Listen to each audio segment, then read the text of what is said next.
저는 이 시간 하나님의 어린 양, 하나님의 어린 양이라는 제목으로 하나님 말씀을 전가하려고 합니다.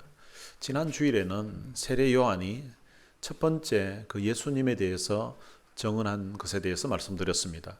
이 세례 요한은 유대인들이 자기에게 찾아와서 내가 누구냐고 묻는 그 질문에 대해서 나는 그리스도가 아니라고 부인하였습니다.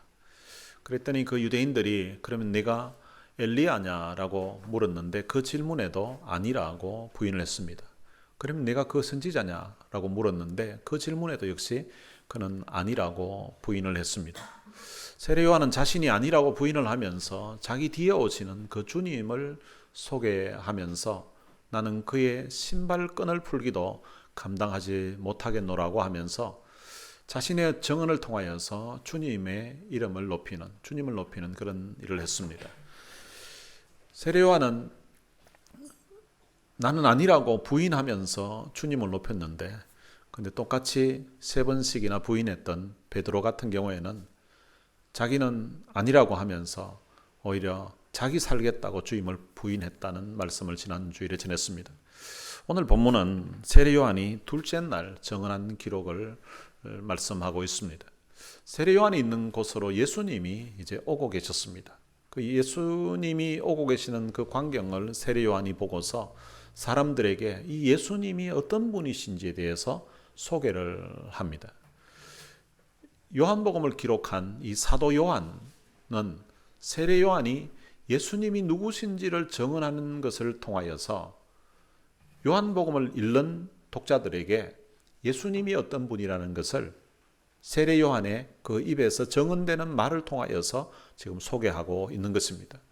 세례 요한은 본문에서 어제 증언했던 내 뒤에 오시는 분, 그리고 자신이 신발끈을 풀기도 감당하지 못할 그분이 누구신지에 대해서 증언을 합니다. 본문에서 세례 요한은 예수님에 대해서 두 가지 사실을 증언하고 있습니다. 첫 번째 증언한 내용이 29절에 기록되어 있습니다. 29절에 보면 이튿날 요한이 예수께서 자기에게 나오심을 보고 이르되 보라 세상 죄를 지고 가는 하나님의 어린 양이로다. 세례 요한이 예수님에 대해서 증언을 하는데 세상 죄를 지고 가는 하나님의 어린 양이라고 이제 증언을 하고 있습니다. 세례 요한이 예수님을 보고 사람들에게 말합니다. 보라고 주의를 집중시키면서 사람들에게 외쳤습니다. 지금 사람들의 시선은 다 세례 요한을 향하고 있습니다. 모든 사람들이 세례 요한을 보고 있는 그때에 세례 요한은 자기를 보고 있는 그 사람들의 그 시선을 예수님께로 향하게 하면서 저기 있는 저분을 보라고 그렇게 외쳤던 것입니다. 세례 요한은 그의 사역이나 그의 인생 자체가, 그의 시선 자체가 예수님을 늘 향하고 있었습니다. 그의 삶 자체가 어제 증언한 대로 하면 그는 광야에서 외치는 자의 소리라고, 오시는 그 주님의 길을 예비하는, 길을 평탄케 하는 그런 사람이었다고 고백하면서 그의 시선이 늘 주님께로 향해 있었습니다. 그리고 지금 이 시간에는 사람들이 자기에게로 향하고 있는 그 시선을 주님께로 향하도록 지금 말하고 있는 것입니다. 오늘 우리들도 세례 요한처럼 이렇게 살아야 합니다. 우리의 시선을 항상 주님께 고정시켜 놓고 주님께 우리의 시선을 향하면서 살아야 됩니다. 그리고 사람들이 우리들에게 향하는 그런 시선이 있다면 그런 시선도 이것이 내 능력이나 내 재주가 아니라 주님의 은혜였다고, 주님의 도우심이었다고 하면서 그 시선을, 그 관심을 주님께로 향하도록 하면서 우리가 살아야 하는 것입니다. 세례 요한은 예수님에 대해서 증언하기를 세상 죄를 지고 가는 하나님의 어린 양이라고 했습니다. 우리는 세상 죄를 지고 가는 하나님의 어린 양 이러면 이미 우리가 말씀을 많이 듣기도 하고 읽기도 해서 예수님을 보고 하는 거구나 이렇게 그냥 바로 이해를 합니다. 그런데 지금 세례 요한이 보라 세상 죄를 지고 가는 하나님의 어린 양이라고 말했을 때에 그 당시에 거기 있었던 그 이스라엘 백성들은 이 말씀을 도대체 어떻게 이해했을까? 그들은 구약의 그 성경 내용을 익숙하게 알고 있던 사람들입니다. 구약 성경에 보면 여러 곳에서 어린 양에 대한 이야기가 나옵니다. 그 제사하는 과정에서 자기들은 늘 그 어린 양의 그 죽음을 늘 보겠지만 성경에 어린 양이라고 특별히 언급된 그런 곳들이 있는데요. 창세기 22장에 보면 하나님께서 아브라함에게 그의 아들 이삭을 번제로 드리라고 명령하셨습니다. 이해할 수 없는 그 하나님의 명령 앞에 아브라함이 순종을 합니다. 사흘 길을 걸어가서 이제 모리아 산으로 올라가는 도중에 아들 이삭이 아버지 아브라함에게 묻습니다. 아버지, 불과 나무는 있는데 번제할 어린 양은 어디 있습니까? 라고 이렇게 물었습니다. 지금 제사를 드리러 올라가는데 지금 나무만 가지고 가고 있고 재물이 없으니까 아들이 궁금했던 거예요. 그래서 아버지, 번제할 어린 양이 어디 있냐고 물었습니다. 그때 아브라함이 하나님이 친히 준비하실 거라고 이렇게 대답을 했습니다. 아브라함이 제단을 쌓아놓고 그의 아들을 제단 위에 올려놓았습니다. 그리고 아브라함이 칼로 자기 아들 이삭을 이제 찌르려고 하는 그 순간에 여호와의 사자가 중단을 시켰습니다. 하나님이 이삭 대신 한 숫양을 준비하셨다고 성경은 기록하고 있습니다. 그때 이삭을 대신해서 한 숫양이 희생이 되었습니다. 그것을 이제 이삭은 묻기를 어린 양이라고 표현을 했습니다. 출애굽기에도 보면 어린 양에 대한 이야기가 나오는데요. 6월절에 어린 양이 나옵니다. 애굽의 모든 장자들이 죽는 마지막 10번째 그 재앙을 앞두고서 하나님께서 이스라엘 백성들의 집에는 그 어린 양을 잡게 했습니다. 그리고 어린 양의 그 피를 집 좌우 문 설주와 임방에 바르게 했습니다. 이 설주라는 것은 양쪽에 있는 문의 기둥을 이야기하는 거고요. 그리고 임방이라는 것은 아래 위에 이렇게 가로로 박혀 있는 나무를 이야기하는 것입니다. 그러니까 이 문에 들어가는 입구에 그 어린 양의 피를 바르도록 한 것입니다. 어린 양의 피를 발라놓게 되면 그 어린 양의 피를 통하여서 그 집안에 있는 장자들이 처음 난 것이 죽지 않게 된다고 하나님이 살 길을 마련해 주신 것입니다. 이스라엘 백성들의 그 장자들을 대신해서 6월절에 어린 양이 희생이 되었습니다. 그때 어린 양에 대한 이야기가 나옵니다. 그리고 또 익숙하게 알고 있는 구약 성경 배경에 보면 이사야 53장에도 어린 양에 대한 이야기가 나옵니다. 이사야 53장 6절과 7절 말씀에 이렇게 기록되어 있습니다. 우리는 다 양 같아서 그릇 행하여 각기 제 길로 갔거늘 여호와께서는 우리 모두의 죄악을 그에게 담당시키셨도다. 그가 곤욕을 당하여 괴로울 때에도 그의 입을 열지 아니하였으며 마치 도수장으로 끌려가는 어린 양과 틀 깎는 자 앞에서 잠잠한 양같이 그의 입을 열지 아니하였도다. 하나님께서 우리 모두의 죄악을 어린 양에게 대신 담당을 시키셨다고 말씀하고 있는 것입니다. 그 어린 양이 우리를 대신해서 희생이 될 것을 이사야 선지자를 통하여서 미리 말씀하신 것입니다.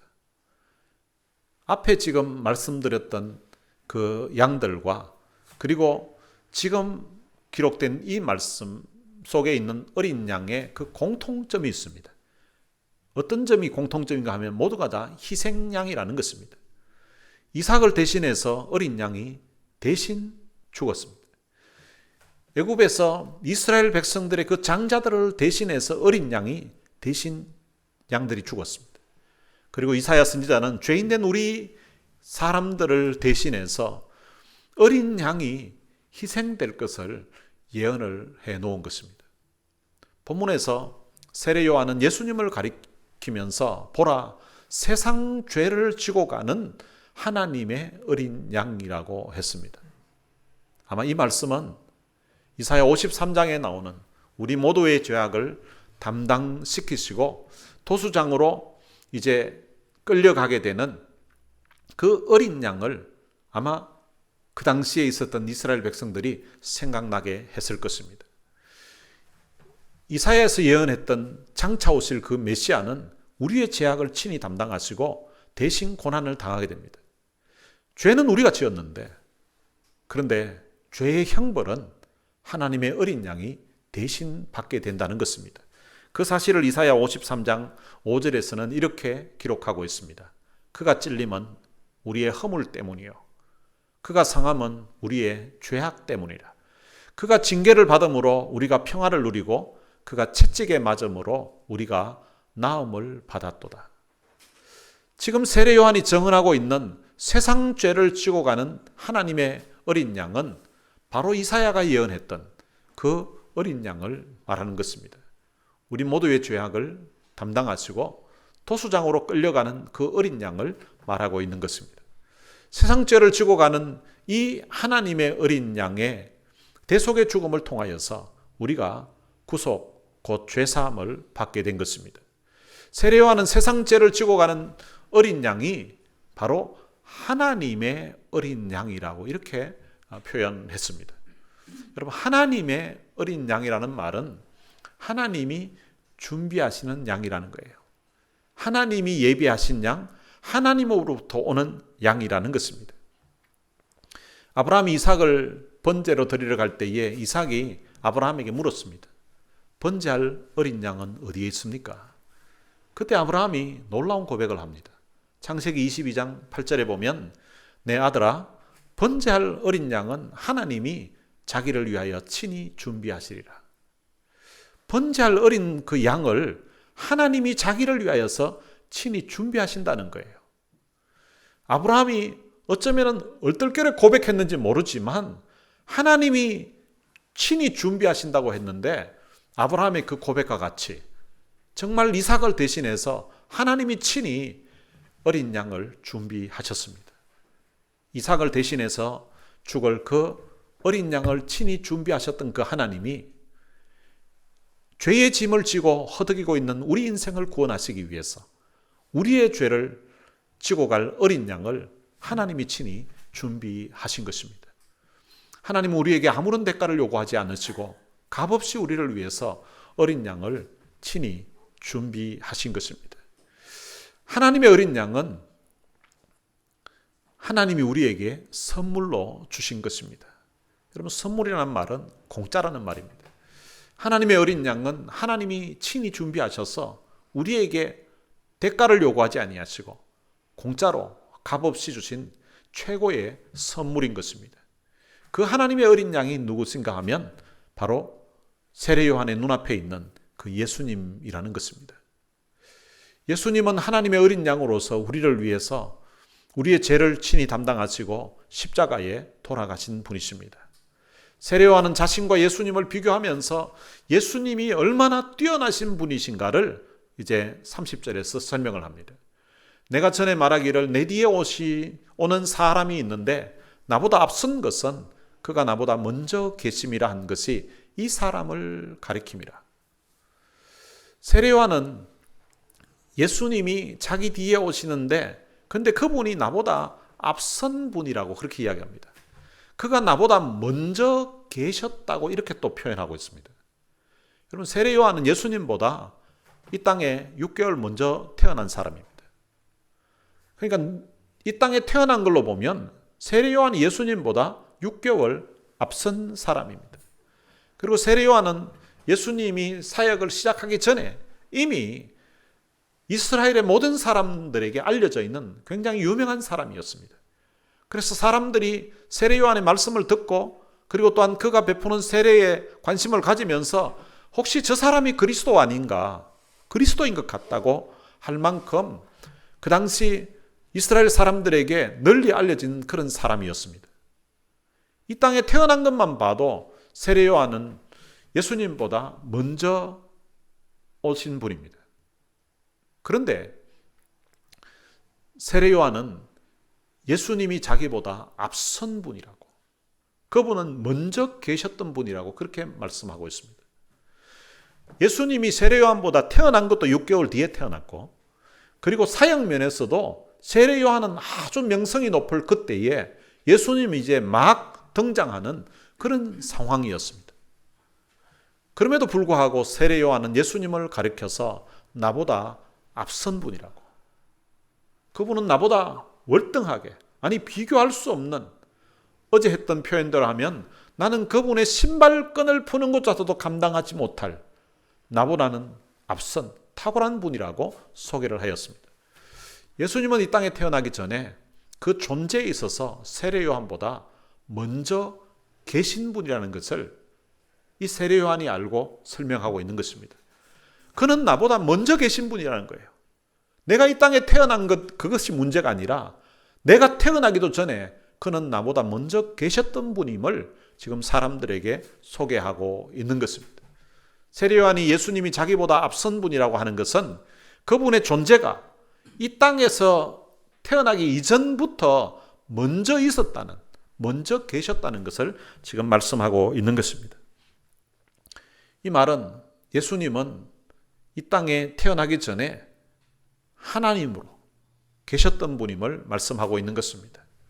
요한복음을 기록했던 이 사도 요한은 요한복음을 시작하면서 태초에 말씀이 계셨다고 하면서 그 말씀이 곧 예수님이라는 사실을 소개를 했습니다. 그러니까 예수님은 태초부터 계셨던 분으로 모든 천지 만물을 창조하신 창조주라는 사실을 소개하였습니다. 사도 요한은 예수님은 말씀이 육신이 되어서 우리 가운데 거하시는 하나님이라고 소개를 했는데 바로 이 세례 요한이 그 사실을 알고 있는 거예요. 그래서 예수님은 나보다 앞선 분이라고 말하고 있는 것입니다. 예수님의 탄생은 비록 세례 요한보다 6개월 늦었지만 그분의 존재에 있어서 일반 사람과, 아니 자신과는 비교할 수 없을 정도로 먼저 계셨던 분이시고 그분은 위대하신 분이라는 것을 소개하고 있는 것입니다. 그리고 그 다음에 사역 면에서도 자기가 하는 이 일과 예수님이 하시는 그 사역이 월등하게 차이가 난다는 것을 비교를 해서 설명을 합니다. 31절에 보면 나도 그를 알지 못하였으나 내가 와서 물로 세례를 베푸는 것은 그를 이스라엘에 나타내려 함이라 하니라. 예루살렘에서 왔던 그 유대인들이 세례 요한에게 어찌하여 세례를 베푸느냐고 어제 이제 세례 요한에게 물었습니다. 그때는 세례 요한이 그 사람들의 말에 답변을 하지 않았습니다. 근데 그 질문에 대한 그 답이 오늘 이 본문에서 하고 있습니다. 세례 요한이 자신이 하는 일, 그의 사역은 물로 세례를 베푸는 일이라는 것입니다. 세례 요한이 세례를 베푸는 이유는 오실 분을 이스라엘에게 나타내기 위함이라고 그렇게 이야기합니다.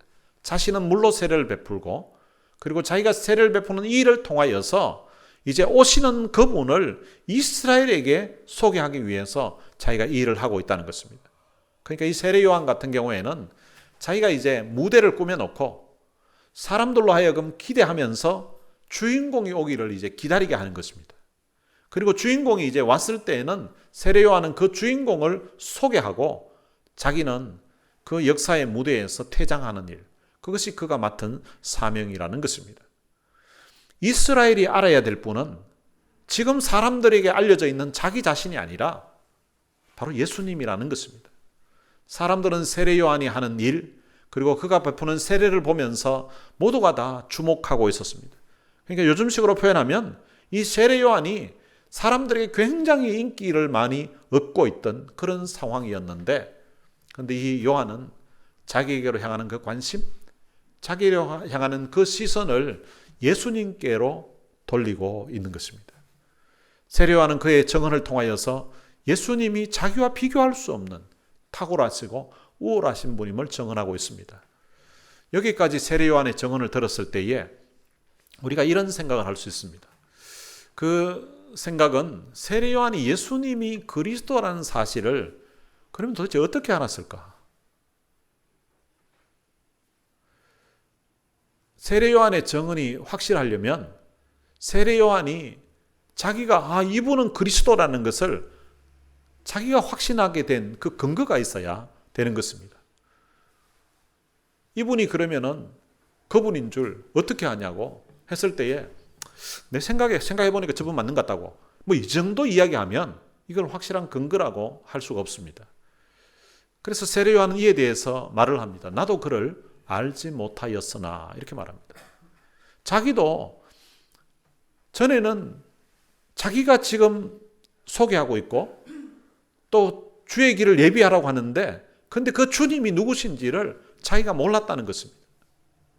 그럼 만약 우리가 예수님이 살았던 그 시대에 우리가 살았다면 예수님이 어릴 적에 성장했던 그 나사렛 그 마을에서 우리도 그곳에서 같이 살았다면 우리가 그 예수님을 보고 아, 이분은 메시아구나, 이분은 그리스도구나 하는 사실을 우리가 알 수 있었겠습니까? 아마 우리도 몰랐을 거예요. 아마. 예수님은 오늘날 굉장히 멋있는 그런 연예인들처럼 뭐 키가 크고 뭐 아주 잘생겼고 막 이렇게 얼굴에 막 광채가 나고 뭐 이런 멋있는 그런 모습이 아닙니다. 심지어는 예수님 그 고향 마을에서도 예수님이 특별한 존재인 줄 아무도 생각하지 않았습니다.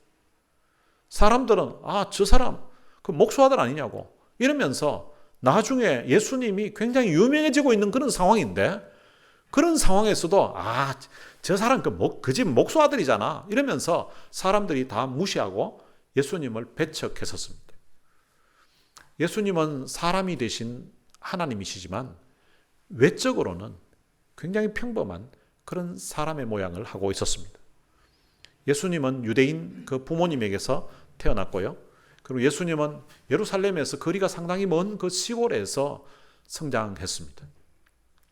이 예수님의 그 모습에 대해서 선지자 이사야가 이렇게 표현을 했습니다. 이사야 53장 2절에 보면 그는 주 앞에서 자라나기를 연한 순 같고 마른 땅에서 나온 줄기 같아서 고운 모양도 없고 풍채도 없은즉 우리가 보기에 흠모할 만한 아름다운 것이 없도다.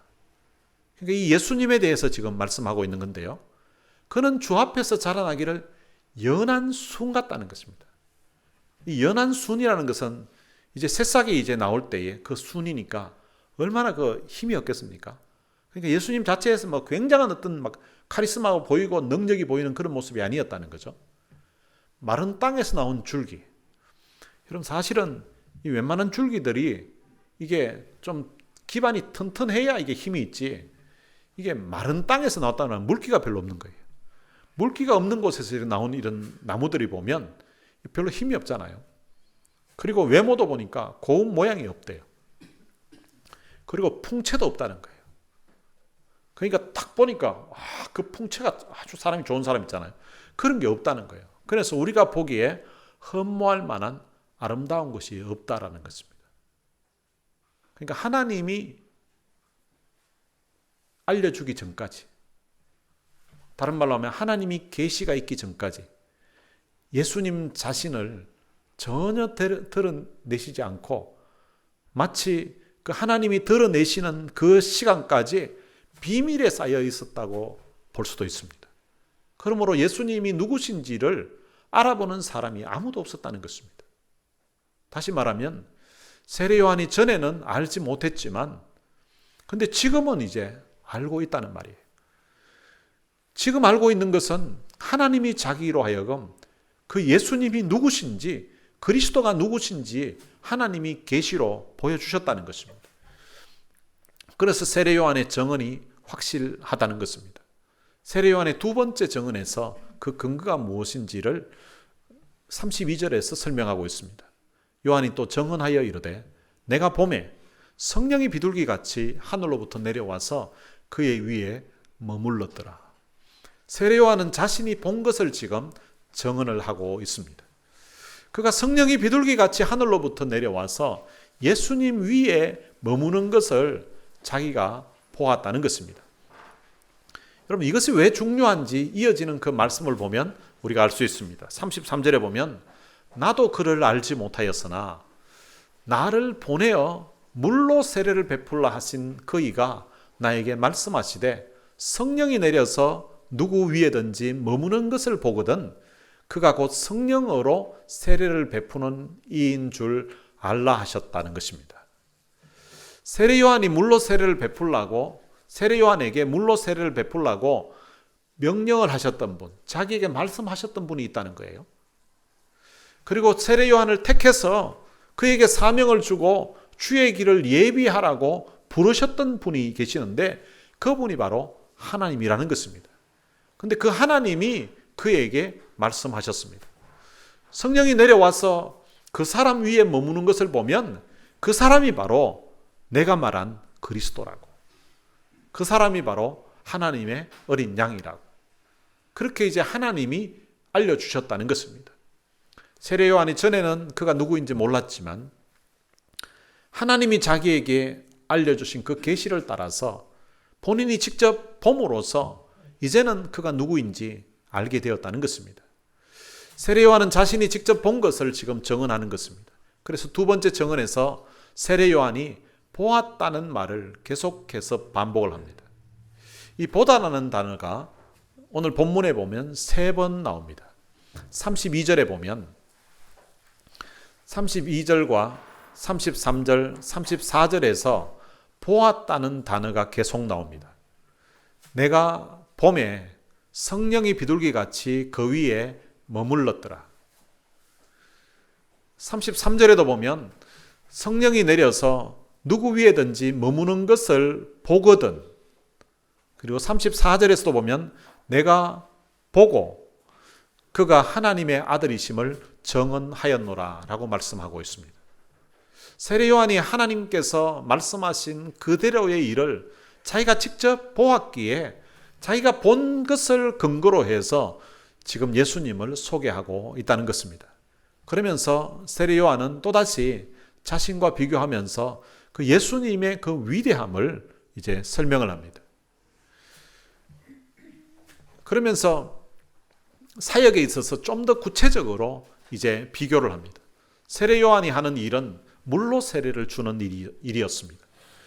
세례 요한은 자신이 베푸는 그 세례에 대해서 직접 말한 것이 3번 나오는데요. 근데 그 3번 모두 다 자기가 그냥 세례를 준다고 말하지 않습니다.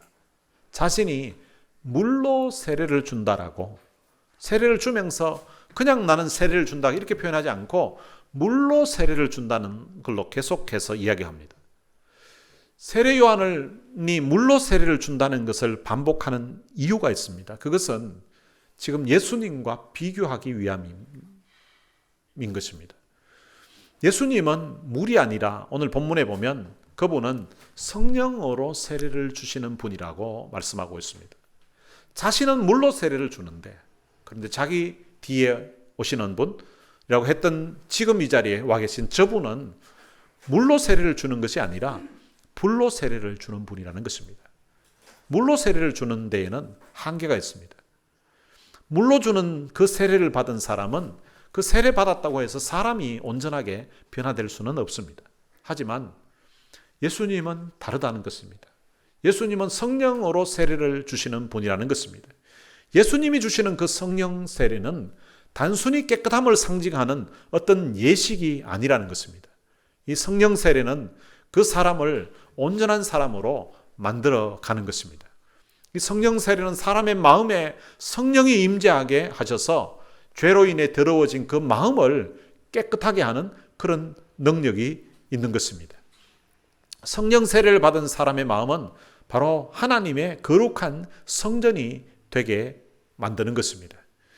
예수님은 세례 요한이 하는 일과 비교할 수 없는 그런 위대한 일을 하시는 분임을 지금 세례 요한이 증언하고 있는 것입니다.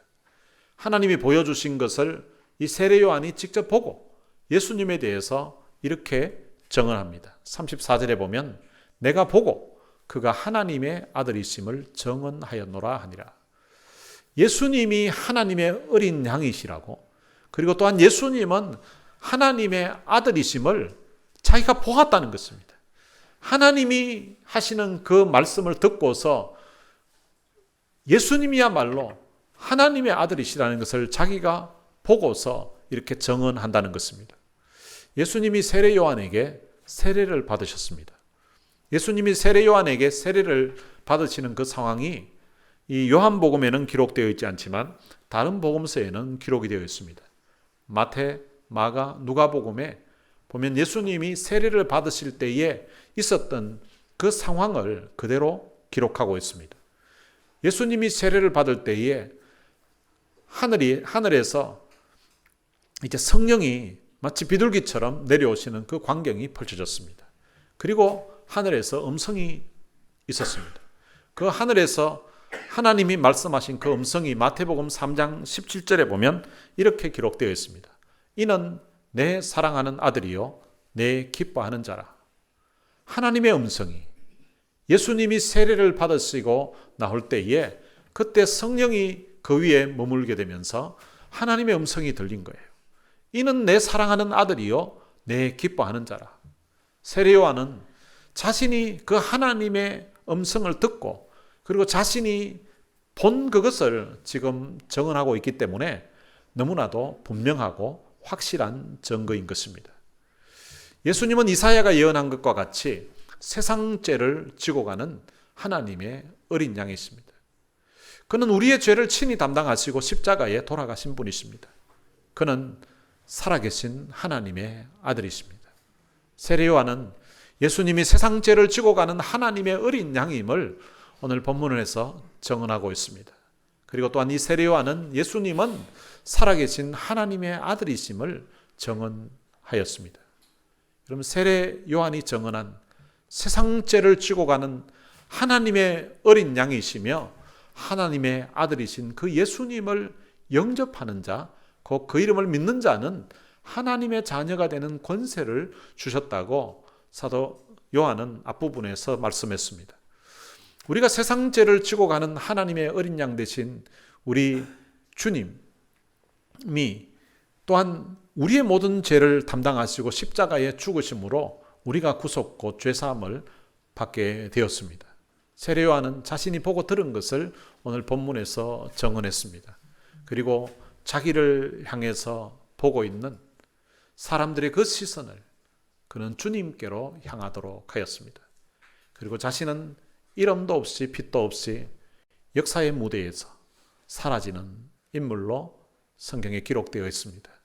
여러분, 우리도 이렇게 살아야 됩니다. 혹시 우리가 사람들에게 관심을 갖게 되고 사람들의 인기와 시선이 우리에게로 향하게 될 때에 그 시선을 우리는 주님께로 향하게 해야 되는 것입니다. 이 모든 것이 주님의 은혜였습니다. 이 모든 것이 하나님의 은혜였습니다. 그리고 또한 우리도 보고 들은 것을, 우리가 또한 받은 것을 우리가 증언하면서 살아야 됩니다.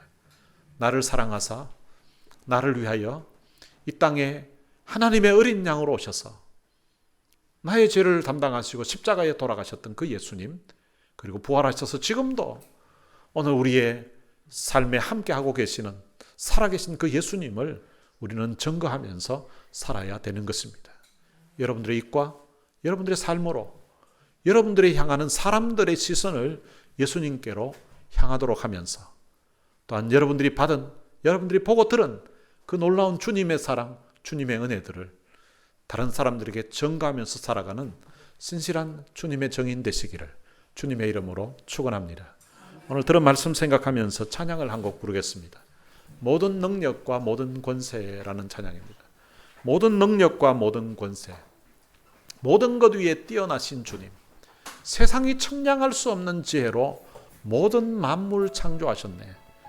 모든 나라와 모든 보좌, 이 세상 모든 경이로움보다, 이 세상 모든 값진 보물보다 더욱 귀하신 나의 주님, 그 주님이 바로 하나님의 어린 양 되신 분이시고 살아계신 하나님의 아들이십니다. 그분이 십자가 고통당하사 버림받고 외면당하셨습니다. 마치 짓밟힌 그 장미꽃처럼 그렇게 참 비참한 삶을 사시다가 그 생애가 끝났는데 바로 그분이 나를 위해 죽으신 바로 나의 주님이십니다. 그 주님의 사랑, 그 주님의 은혜를 생각하면서 함께 이 찬양 부르시겠습니다.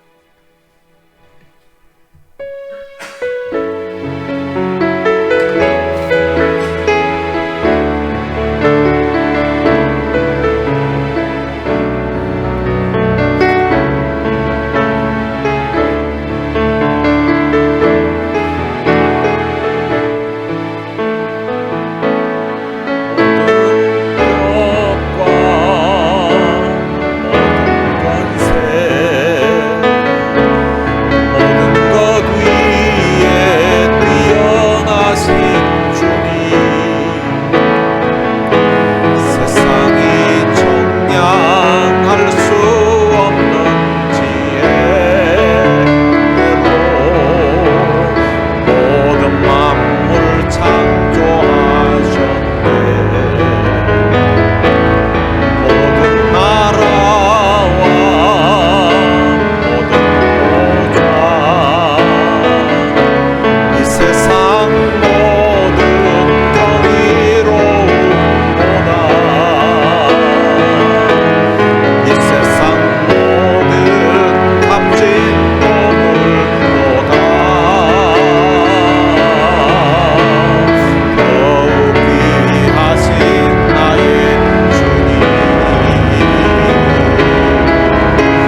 들은 말씀 생각하면서 이 시간 우리 같이 한번 기도했으면 좋겠습니다. 세상에 어떤 신이 사람 구하겠다고, 사람 살리겠다고 이렇게 하나님이신 그분이 사람의 모양으로 찾아오셨어. 하나님의 어린 양으로서 우리의 죄값을 친히 담당하시고 십자가에 죽은 신이 누가 있습니까? 우리 주님 외에는 이런 신을 찾아볼 수가 없습니다. 나를 위해서 친히 이 땅에 오셔서 십자가에 처절한 죽음의 자리까지 내려가셨던 분, 그 주님의 그 고난, 그 주님의 십자가의 사랑을 통하여서 우리가 구속 곧 죄사함을 받게 된 것입니다. 이 받은 은혜에 대한 감사와 그 감격의 마음을 우리 기도로 같이 고백했으면 좋겠습니다. 그리고 이 놀라운 사랑, 이 놀라운 은혜 받은 우리가 정말 우리도 세례 요한처럼 우리에게 무슨 재주가 있어서, 우리에게 능력이 있어서 사람들에게 우리에게로 시선이 향할 때에 오늘 우리에게 향하는 그 사람들의 시선을 주님께로 향하게 하면서 우리의 남은 삶을 살았으면 좋겠습니다. 그리고 또한 우리가 보고 우리가 들었던 것, 우리가 받았던 그 사랑, 은혜들을 우리도 이 세례 요한처럼 정언하면서 우리의 남은 삶을 살았으면 좋겠습니다. 오늘 말씀 듣고서 우리의 마음에 도전이 되었던 그런 말씀이 있다면 그 말씀 붙잡고서 이 시간 다 같이 통성으로 기도하시겠습니다. 살아계신 아버지 하나님, 은혜를 감사합니다. 오늘 이 거룩한 성일에 저희들의 발걸음이 주님의 전으로 향하게 하시고 오늘 선포되는 말씀을 통하여서 오늘 하나님의 어린 양 되신 그 주님이 오늘 우리의 죄값을 친히 담당하시고 마치 이삭을 대신하여서 죽었던 그 어린 양과 같이 이스라엘 백성들, 그 애국 땅에 있었던 그 백성들의 장자를 대신하여서 6월절 어린 양이 죽었던 것처럼 이사야가 예언했던 장차 오실 정말로 도수장으로 마치 끌려가는 그 아무런 힘이 없는 것 같이 보였던 그 어린 양처럼 오늘 하나님의 어린 양이 이 땅에 오셔서 마치 주님 짓밟힌 장미꽃처럼 처절한 그 죽음의 자리, 그 고난의 자리에 그 자리를 마다하지 아니하시고 우리를 위해서 가셨던 그 주님의 사랑, 주님의 은혜를 진심으로 감사합니다. 내가 가야 될, 내가 당해야 될 그 형벌이었는데, 죄는 내가 지었는데 이 형벌은 주님이 당하시고, 죄는 내가 지었는데 주님의 고난의 길을 당하시고, 내가 받을 주님 그 고난, 내가 죽을 그 죽음의 자리에 하나님의 어린 양 되신 그 주님이 내 모든 죄값을 친히 담당하시고 십자가의 처절한 죽음의 자리에까지 내려가 주신 그 주님의 사랑, 그 주님의 은혜를 진심으로 감사합니다.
하나님 아버지 은혜를 감사합니다.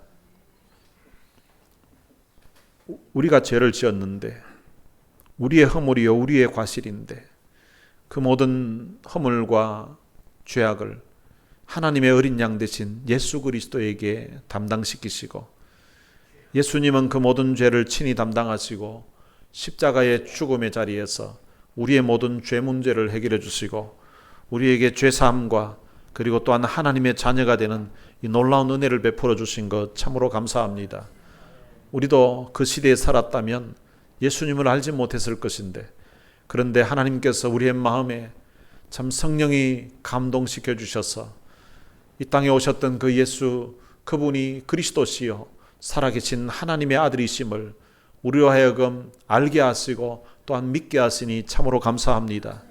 날 위해서 참 십자가의 죽음의 자리에까지 마다하지 아니하시고 내려가셨던 그 주님의 은혜에 대한 그 감사와 감격이 오늘 우리의 마음을 적시게 하시고 우리의 눈시울을 적시게 하시고 이 은혜에 대한 감사와 감격하는 마음 가지고 남은 삶을 우리도 세례 요한처럼 사람들이 우리들에게 향하는 그 시선을 주님께로 향하게 하며 또한 우리가 보고 듣고 받은 것을 증거하며 간증하면서 주님의 이름을 높이고 주님께 영광을 돌려드리는 귀한 삶을 살 수 있도록 축복해 주옵소서.